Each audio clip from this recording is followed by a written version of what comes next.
También deseo saludar a todos los presentes, aunque no les conozca, y sobre todo a los amigos participantes y conferenciantes a los que saludo con muchísimo cariño. Para la preparación para la preparación de esta conferencia me he basado naturalmente en la obra de Santo Tomás de Aquino, pero también me he orientado mucho en la obra de mi amigo y compañero de luchas, Enrique Martínez, y de Martín Echavarría. En un principio, no parece que sea una tarea difícil demostrar cosas que son evidentes. No es difícil demostrar que los pájaros construyen nidos, que los pájaros incuban sus huevos, ni tampoco parece difícil demostrar que los árboles crecen hacia arriba. No hay más que mirar la naturaleza y la demostración se hace evidente por la mera observación. Los pájaros preparan sus nidos e incuban sus huevos, y los árboles crecen hacia arriba y tienden a dejar tras de sí otro ser semejante. Esto es lo propio de la naturaleza de los pájaros y lo propio de la naturaleza de los árboles. De la misma manera, debería resultar obvio y evidente que lo propio de la familia es la educación de los hijos. Debería ser fácil por la mera observación. Y ello es hasta cierto punto así. Lo habitual, lo normal, es que los padres eduquen a sus hijos, o por lo menos que intenten hacerlo. Lo que es evidente y queda fuera de duda es que los padres desean el bien de sus hijos. Esto es evidente. Todos los padres desean el bien de sus hijos. Otra cuestión sería la de considerar en qué consistiría ese bien y cuál sería el camino y los medios adecuados para alcanzar y conseguir ese bien. En esta intervención, en esta conferencia, intentaré demostrar y explicar que el camino que conduce a ese bien querido por los padres para sus hijos es lo que se denomina educación. Intentaré también explicar que ese querer el bien de los padres para sus hijos es lo propio, lo natural, lo que les corresponde a los padres por el hecho mismo de ser padres de sus hijos. Es aquello a lo que están llamados, esto es, su vocación. En mi intervención, además, intentaré explicar que este llamado, que esta vocación educativa es más propia de los padres que de cualquier otra sociedad humana. Es decir, que la vocación de la familia es vocación educativa por excelencia. Y por lo mismo, que la tarea educativa corresponde por naturaleza primeramente a los padres. En nuestros días, sin embargo, la demostración de esta realidad que es tan evidente se hace particularmente difícil, y no solo por la profunda crisis a la que la familia se ve sometida, sino también por la pérdida de la comprensión del mismo concepto de naturaleza. Una pérdida conceptual de orden primeramente filosófico, pero que afecta directamente a la forma de pensar y de actuar del hombre contemporáneo, y de este modo le dificulta para el ejercicio del sentido común y para la realización plena de su vida, incluso de su vida cotidiana, de su vida de todos los días. En la cultura contemporánea, y por lo mismo también en la psicología de nuestros días, se tiende a dejar de lado la realidad y el concepto mismo de naturaleza humana. En la psicología contemporánea no se contempla ya la realidad de una naturaleza humana en el sentido de que no hay nada en la naturaleza humana que pueda ser visto como permanente e inmutable. A mi entender, para la psicología contemporánea en general, el hombre viene a ser algo que se autorrealiza, que se va autogenerando, que va cambiando a medida que cambian sus circunstancias históricas, ambientales, familiares, profesionales o incluso afectivas de su vida. Esta manera de pensar se centra en un concepto moderno de libertad. Desde la mentalidad contemporánea, parece que el hombre queda reducido a su libertad. O mejor dicho, el hombre de hoy es su libertad.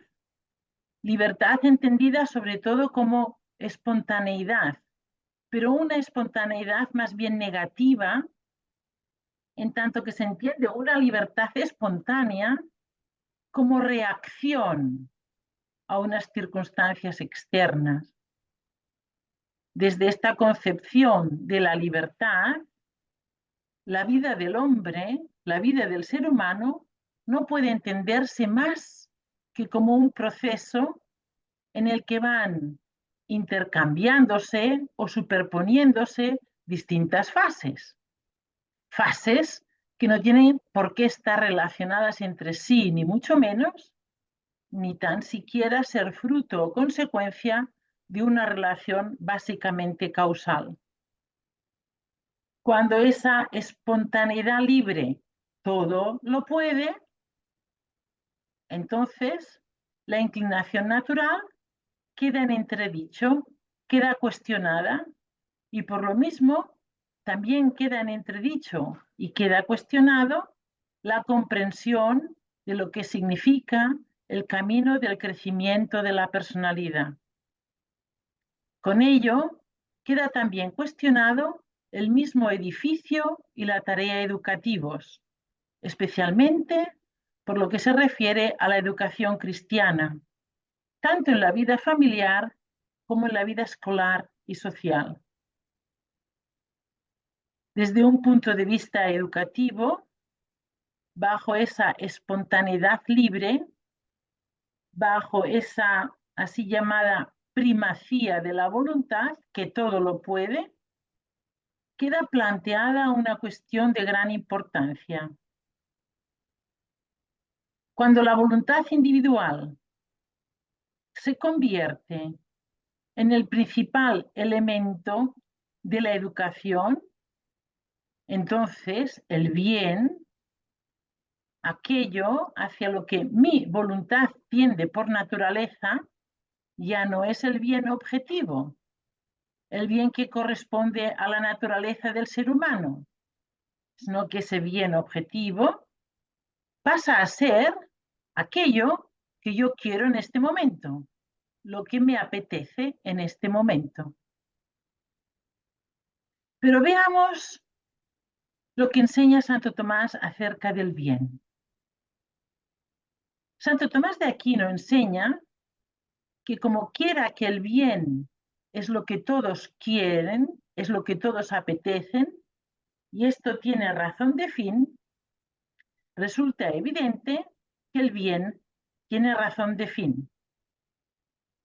Por eso, si el bien, si lo que es bueno para mí depende de lo que yo quiero en este momento, se suprime el bien objetivo que se corresponde a las exigencias de la naturaleza humana y que se corresponde, ese bien objetivo, con las condiciones de crecimiento de la vida personal concreta, que en definitiva se corresponden con el fin, con la perfección y en última instancia con la misma felicidad del hombre.